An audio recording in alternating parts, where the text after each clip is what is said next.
Hi and welcome back to my YouTube channel. On today's class, we'll be making the trendy structure sleeve with boning.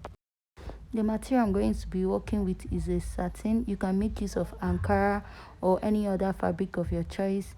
So I'm going to also infuse a hairstay to my material and then a peplum stay to it.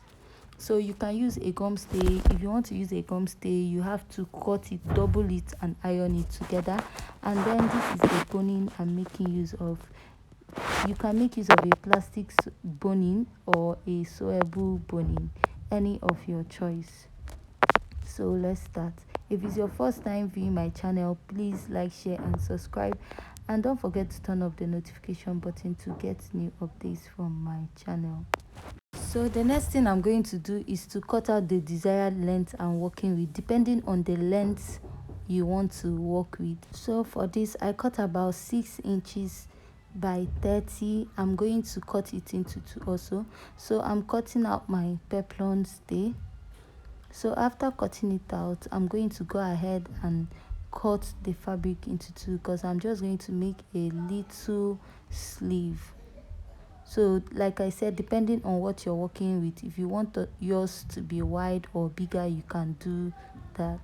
So I'm also going to place my hairstay on the fabric and cut it out, then iron on it. I'm going to iron hairstay to the one I'm going to be attaching my boning to. You can also attach it to the front one depending on what you want to work with. So I went ahead to iron hairstay to the front one to make it more stable. Then I'll trim up the excess hairstay. For the one that will be serving as the back pattern or the back side, I'm going to place my peplum stay on it and I'm going to run 2 stitches on both sides. Make sure you measure your boning before you sew the stitch. Like I said, if you're making use of the plastic boning, make sure you measure the size of the boning you're using. For your original boning, you're going to sew your boning directly to the fabric and the peplums. So if you're going to use a plastic boning like I'm going to use, you're just going to run 2 stitches on both sides. So I'm going to place it on the machine and sew, and then pass my boning inside it. So this is what I have after sewing it on the sewing machine. So the next step I'm going to do is to bring out the material that will serve as the front part, and I'm going to place it front side facing front, and then I'm going to sew it on the last stitch. So before you place that part, you're going to attach your hair stay, or you can attach your gum stay, whatever stay you have, you can attach it on it. Iron it first and then place it and sew on the last stitch. So I'm going to iron it, place it and go and sew, then bring it back so that you can see what it looks like. Remember, sew on the last stitch. So I'm done sewing. This is what I have. The next step I'm going to take is to flip it open. So if you notice, the structure of the sleeve is coming out. So after flipping it open, the next thing I'm going to do is to cut out the tiny excess I have at the end. After doing that, I'm just going to pass my plastic boning at the edge, at the 2 sides. Remember, we did 2 stitches at the back. So this is what I have. As you can see those lines. Then the next thing I'm going to do is to pass my boning into it.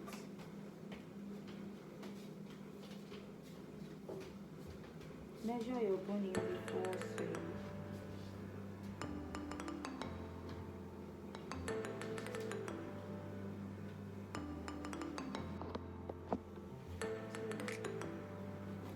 You're going to pass your boning into it.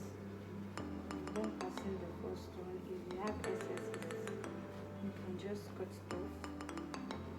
So you can as well iron your boning. So this is what we are having. So I'm going to go ahead. So I'm just going to go ahead and fix the other one and show you. Hi and welcome back to my YouTube channel. If it's your first time viewing my channel, please support me by hitting on the subscribe button and don't forget to give this video a thumbs up. If you're a returning subscriber, thank you for always watching my video. Thanks. So I'm going to go back and pass my boning to the second side to give the sleeve structure a standing or a stable look. So if you have excess boning, which you might have, you're just going to cut out this excess and then iron it out to give it a more neater look.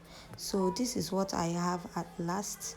You can flip it, you can bend it or create whatever design you want to make with it, and then attach your applique at the finish and create whatever length you want or size you want depending on the design you want to make. So with this, we have come to the end of the tutorial. If you find the video interesting and educative, please subscribe to my YouTube channel and don't forget to turn up the notification button to get new updates from my channel, and also drop your comments at the comment section.